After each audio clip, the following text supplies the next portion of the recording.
All right, talking about the Eastern Illinois game, obviously excited to go on the road and get a win. Thought it was a great effort by our defense. Obviously, anytime, once again, you score on defense. What did we get, 6 turnovers? That's outstanding. You should win games when you get 6 turnovers. Offensively, turned the ball over again, so disappointed in that. But I thought, our personality right now is playing really good on defense and try not to mess it up on offense from the standpoint of being able to run the football and control the clock and do what we need to do and get the points necessary. And so, that's how the last 2 games have worked out. Now, you're also talking about, played against a pretty good defense, I thought, a defense that, had beat still ranked the top 25, had beat an FBS school, had beat an FCS high-ranked team in Illinois State. So I also thought our kids did a great job of of keeping their composure. Eastern Illinois had, 3 or 4 personal fouls, and that was huge in the game. This a lot of silly, excessive stuff after the play, and our offensive line, I give them credit, did a great job of not retaliating, and the penalties were called against them, and I appreciate the officials trying to, get a hold of the game. But I thought our guys did a good job.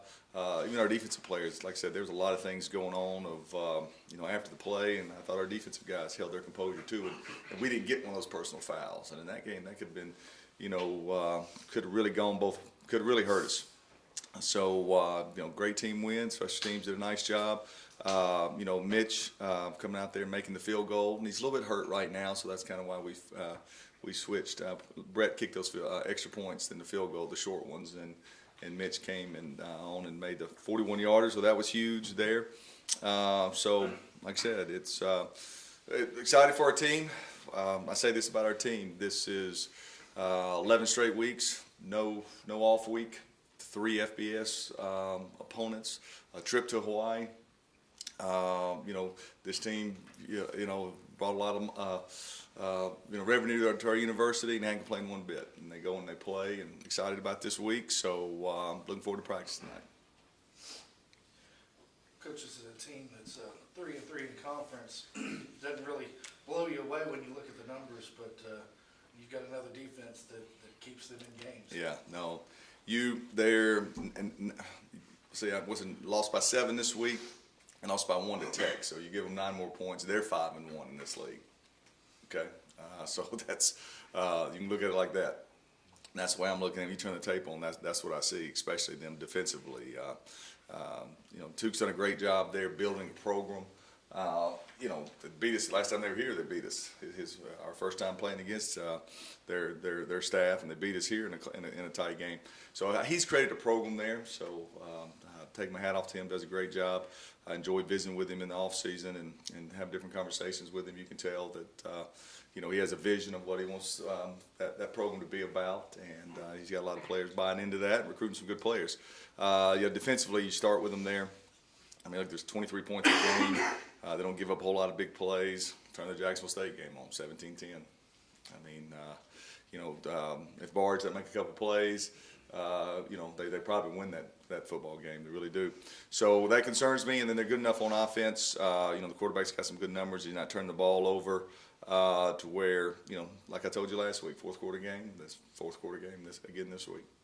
Talk about, you mentioned in the past about the last couple of weeks about keeping the mood light, keeping the team upbeat and things like that, and talk about carrying that over. Yeah. These last 2 weeks, we're still in it. Yeah, we just had a staff meeting this morning. Nothing changes. You lose these last 2 games, 5-3, okay year. It's kind of that would be kind of the worst we would see ourselves going into this season. Okay, but if you can win, right, makes next week a lot more fun. So no Halloween costumes this week, I guess, unless y'all got another. Anybody knows another holiday they don't know about this week that we can celebrate a little bit. Maybe we'll invent one. But I thought we did. I thought, like I said, sometimes this team just it doesn't know, and that's a good thing. They just line up and play, and maybe some of the older guys like your Keith Jones and some other guys. I thought it was in the locker room after the game. We're kind of celebrating, and this team doesn't get really too high. I'm probably more excited about it after the wins than they are. Okay, they give me kind of 2 little hoorahs at the end of the game, and then they get dressed and get ready to get on the bus and wonder what's the post-game meal is. But this is the epitome of this team. Keith Jones is trying to be a great senior, and at the end of the game, in the locker room celebrating, and he's kind of reminding everybody, hey, last time Southeast Missouri came here, they beat us. Couldn't hardly get a word in. Everybody's just kind of putting their clothes on, getting ready to get on the bus and stuff, and we kind of had to quiet things down, so he could talk. And so that's just what their personality is. The guys that know, they understand, and they kind of keep us policed and keep us going in the right direction, and the rest of them, they just go and play, and they expect great things, and they're lighthearted about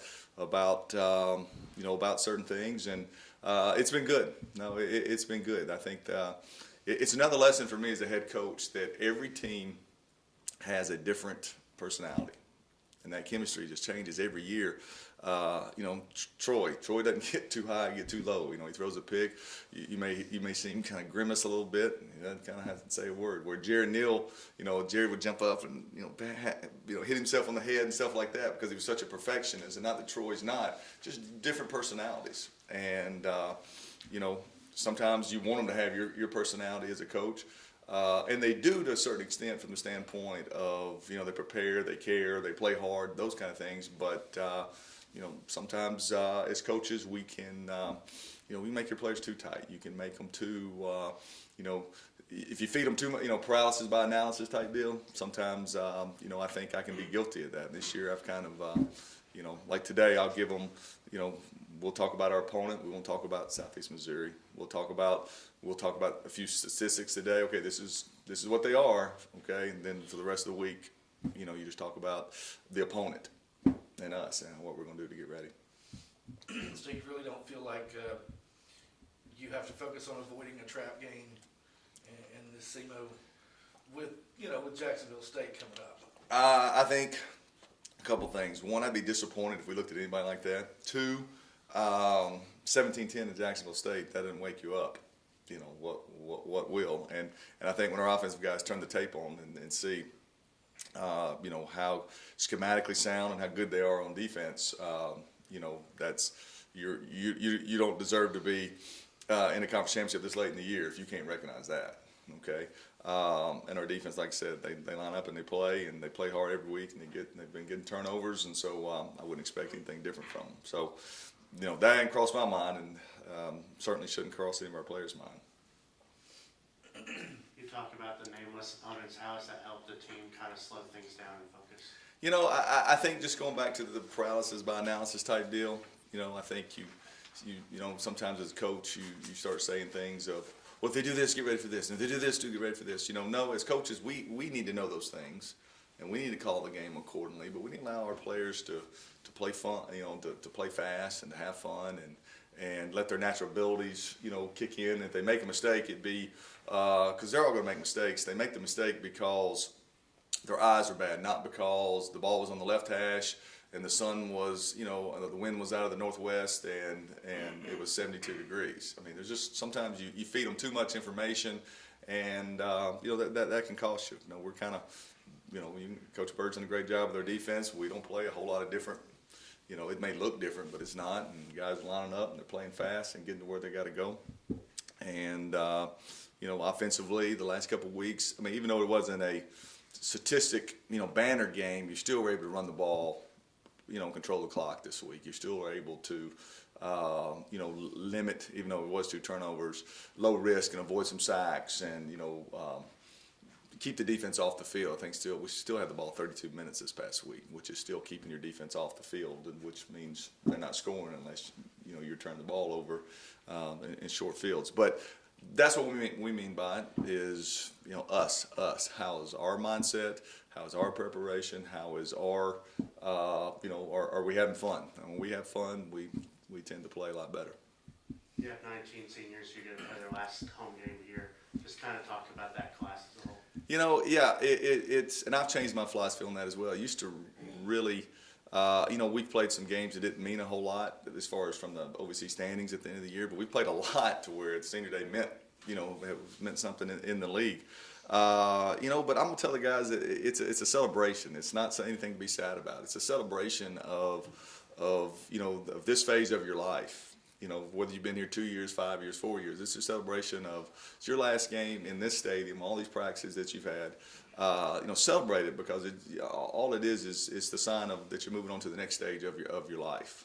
And as you guys all know, because I guess I'm older than most of everybody in here, but you know, there's still good things to come in their life. I mean, there's still great things, fatherhood and their next job, and you know, so let's celebrate that this Saturday, not just, you know, reminisce and stand around and feel sad or sorry for ourselves. So I'm gonna treat it as a celebration, because a lot of these kids, the Keith Joneses, you know, been here 5 years, the LaDevin Fairs, the Kenneth Crenshaws.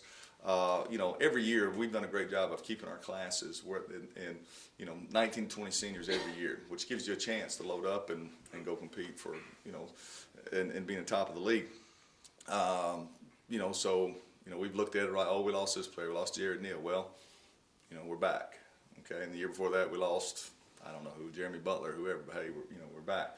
So that's kind of our mindset on it. From a, you know, I hope as many people that, whether you love, you know, whether you're a football fan, whether you're a University of Tennessee Martin fan, whether you are proud to live in this community, you're proud to live in West Tennessee, you know, invite you out Saturday. It's going to be great weather. It's going to be a 2 o'clock game.